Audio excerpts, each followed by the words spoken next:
Hi everyone, hope you're all doing well today. I just wanted to do our weekly review. Each week I'll do an ed puzzle like this, and I'll go over a few topics from the prior week. I'll go over some quiz questions that were frequently missed, and then give you an idea of what's to come in the week coming up. So hopefully you enjoyed the first week of class. I do apologize for my crazy travel schedule, but I'm glad to finally be back home and hopefully slowing down over the next few weeks, well, until the end of the term, actually. So if you were waiting to get an answer back from me or something a little longer than what you would expect, I do apologize for that, and thank you for your patience.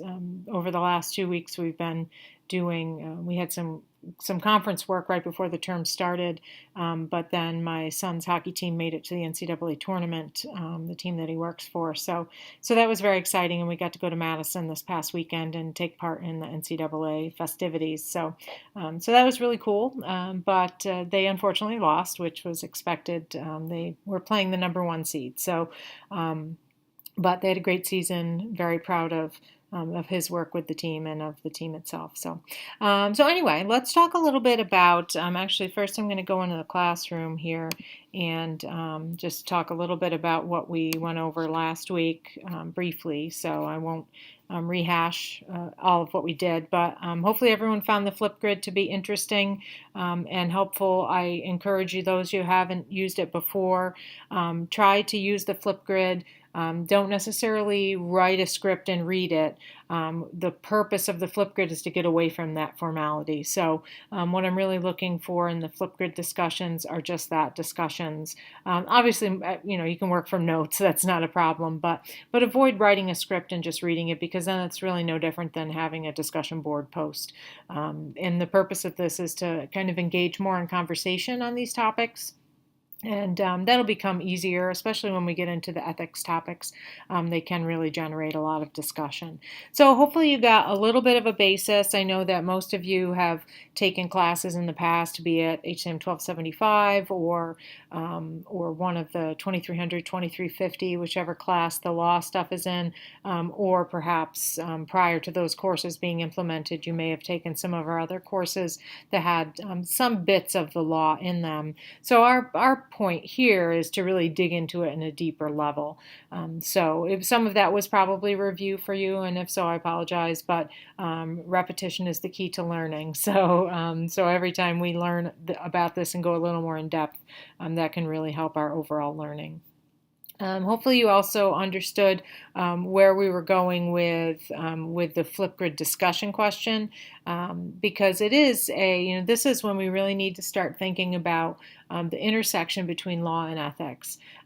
There are things that are legal that are not ethical, and there are things that are ethical that are not legal. So we'll talk a lot more about that over the next 7 weeks or so. But right now our focus was really more on community benefit, and how do hospitals do they have a greater responsibility to the community versus just being there as a business. So good discussion there. Also, I'm looking forward to your written assignments. I know that I talked to a couple of you. You're finding difficulty finding some political malpractice, which is surprising because there's a lot of it out there. But it is, they're not necessarily going to be labeled political malpractice. But hopefully you understood the point there as well, how the actions of politicians, the actions of government agencies can really impact our health and wellness. Good example is smoking.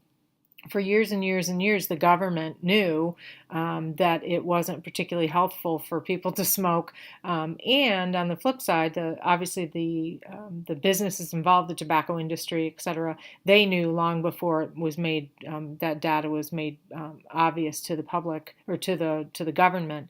But the government didn't act immediately because of that tenuous relationship between the tobacco lobby, very big money in politics, and so that whole lobbying group lobbying the government with regard to tobacco, and how by making it very clear to everyone that it wasn't healthful for you, that was going to tobacco usage would drop off. So there was a bit of a tenuous issue there for quite some time. And obviously, the majority of you probably don't remember before there were warnings on cigarette packs, or you probably don't remember cigarette commercials on television, but when I was younger, there were. So it's, that change, that shift was very important to get those, to make it not be the cool thing to do because you saw it on TV. So that was important to getting kids off of wanting to smoke cigarettes, etc. It's interesting because we see the same thing now, except with pharmaceuticals. So, we never used to see pharmaceutical ads on television. Now we see them constantly, and the ethics behind that are questionable as well. So that was our last week. Generally, folks did really well on the quiz. I'll discuss a couple questions, but generally everyone did really well.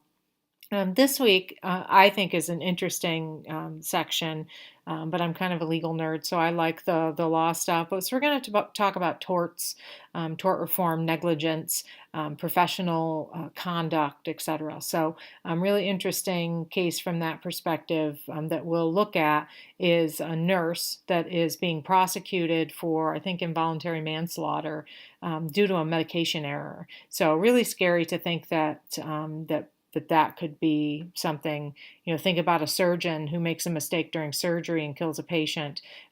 We haven't been prosecuting them for murder, or for involuntary manslaughter. So this is really a new precedent to have a nurse being personally prosecuted for a med error. So that's what we're going to talk about down here in our group assignment. You have been divided into two groups, and I want group one is actually going to look at the pro side of the case by stating that, examining the case. There's articles there, but there are plenty more online, so feel free to do some research. So group one will be looking at the pro side, that this is a good thing that they're prosecuting this nurse. Now, you may not believe that personally, but this is where you'll get a little practice at being a lawyer, always having to look at the devil's advocate side of things. Always, you need to look at and understand what your competition, which is typically a defense attorney or the plaintiff's attorney if you are on the defense, how they are looking at the issue, and so that way you can help to predict what problems you may have in a particular legal case. Group two is going to be looking at the con side, so analyzing the situation and describing a bit about how this prosecution could be a negative thing. It would be maybe bad for the industry, bad for nurses, etc. So those your groups are assigned here. And I want you to create a PowerPoint presentation to submit to the Dropbox. Every student needs to submit it. So everyone submit it under your own name, but all students need to submit to the Dropbox, and we will be. I was originally planning to do a synchronous session next week to talk about it. I don't think I'm going to do that just because timing is difficult, and I was hoping to get the discussion out earlier, but I think I'm going to push our synchronous session to later in the term until we've got a little bit more work under our belt. So that's the group assignment for this week. You've also got kind of a professional conduct discussion in the Flipgrid this week, so hopefully you'll find that interesting as well. So to go back to our slides here, our quiz questions, there are just 3 of them. Like I said, everyone did pretty well in the quiz, but I did want to go over these 3. So this first one, blank laws govern relationships between people. So think about how public laws, which we're going to talk about here in a minute, but public laws govern relationships between the government and people. So that's a public law, or the government and the government itself. Government agencies work within public laws, as opposed to private laws where that governs relationships between people. So an example that I used in class, we also have a live section of this going on campus. The discussion that we had, private law is something that, if, for example, let's say you go out on your front lawn and you see that your neighbor has come through and damaged it in some way, or maybe your neighbor's bringing his dog to poop on your lawn and pee on your lawn every day, and it's damaged your lawn. It has caused you damages. Though the types of law that govern those relationships, in that case, that would be trespassing, and potentially, could be a number of things depending on what the damage is to your property. Those are private laws because they govern how you interact with your neighbor so that we can settle a dispute, because that's what laws are all about, are settling disputes. So when we have a law that governs relationships between people, that's a private law. However, I'm going to skip this question. I'm going to go to this third question. The law that deals with relationships between private parties and the government is public law. So when we talk about, for example, how people can enroll in the Medicare program, the laws that govern the Medicare program and making that available to people.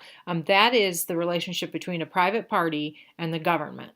So those are public laws. We'll also see public laws dealing with things like standards in healthcare facilities, as far as how do you, standards you have to meet for licensure. So there are often public laws in states at the state level that govern those types of things. So that is governing that relationship between the agency, which is acting as a government agent because they are licensed by the government, and you as a patient in that facility. So those are public laws, private party to government, or sometimes government to government, because you may have an agency dealing with the overarching organization of our government structure. But when we have, and I'll go back to, when we have relationships between people, those are private laws. So they're laws, they're all laws, doesn't matter. Administrative laws are also very important.